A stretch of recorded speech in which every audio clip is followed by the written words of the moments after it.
ఇక ఉమ్మడి ఆదిలాబాద్ జిల్లా నుంచి ఈ కౌంటింగ్ ప్రక్రియ ఎలా కొనసాగుతుందో సమాచారం మా ప్రతినిధి మణికేశ్వర్ ప్రత్యేక ప్రసారం అందిస్తారు. చందు, ఉమ్మడి ఆదిలాబాద్ జిల్లాలో మంచిర్యాల నగరపాలికతో సహా మరో 10 మున్సిపాలిటీలకు సంబంధించిన ఓట్ల లెక్కింపు ప్రక్రియ పూర్తి అయింది. వాటిని అభ్యర్థుల వారీగా అంటే వార్డుల వారీగా అభ్యర్థులకు వచ్చిన దాన్ని క్రోడీకరణ జరుగుతుంది. సంబంధించిన పోస్టల్ బ్యాలెట్ ఒకసారి పరిశీలిస్తే బీజేపీ 9, ఖానాపూర్కు సంబంధించిన పోస్టల్ బ్యాలెట్లను ఒకసారి పరిశీలిస్తే బీజేపీ ఆదిలాబాద్ లో మొత్తం మీకు సంబంధించిన కొంత మిశ్రమంగా కాంగ్రెస్ అధికార పార్టీ, బీజేపీ, కొంత బీఆర్ఎస్ కూడా పోస్టల్ బ్యాలెట్ కొంత ఓట్లు పడ్డట్టుగా మనకు సరళి బట్టి తెలుస్తుంది. మిగతా వాటిలో కూడా ఇదే పరిస్థితి. పోస్టల్ బ్యాలెట్ మనకు సరళి బట్టి తెలుస్తుంది. లెక్కింపు కొనసాగుతుంది. లక్షపేటలో ఒక అభ్యర్థి అంటే ఓటింగ్ పోటీ చేసిన బీజేపీ అభ్యర్థి లక్ష్మణ్ చెప్పి అనారోగ్యంతో నిలుపుతున్నారు. మిగతా చోట్ల అంత ప్రజా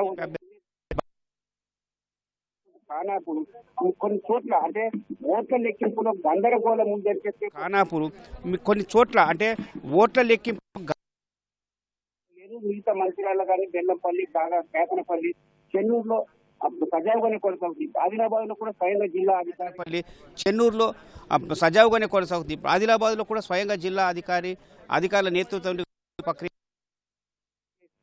మున్సిపాలిటీలో ఆదిలాబాద్ ఒకటి, అట్లాగే మంచిర్యాల నగరపాలిక, ఈ రెండింటి మీద కూడా ప్రధాన పార్టీలు ఎంతైతే ప్రాధాన్యత నగరపాలిక ఈ రెండింటి మీద కూడా ప్రధాన పార్టీలు ఎంతైతే ప్రాధాన్యత తీసుకొని దృష్టి సారించాయో అధికార యంత్రాంగం కూడా అట్లాగే ప్రాధాన్యత చేస్తుంది. మన ఆదిలాబాద్ లో 49 వార్డులు ఉన్నాయి.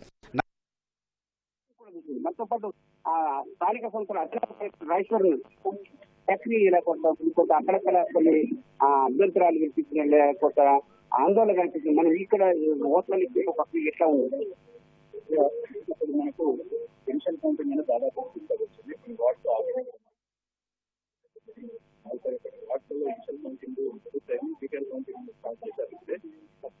వార్డ్స్లలో ఇనిషియల్ కౌంటింగ్ పూర్తయింది.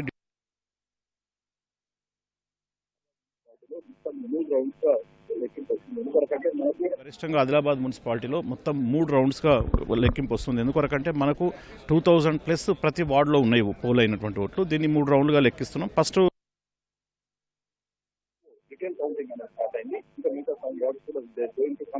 సగం వార్డ్స్లో డీటెయిల్ కౌంటింగ్ అనేది స్టార్ట్ అయింది. ఇంకా మిగతా సగం వార్డ్స్ కూడా they going to complete the initial counting.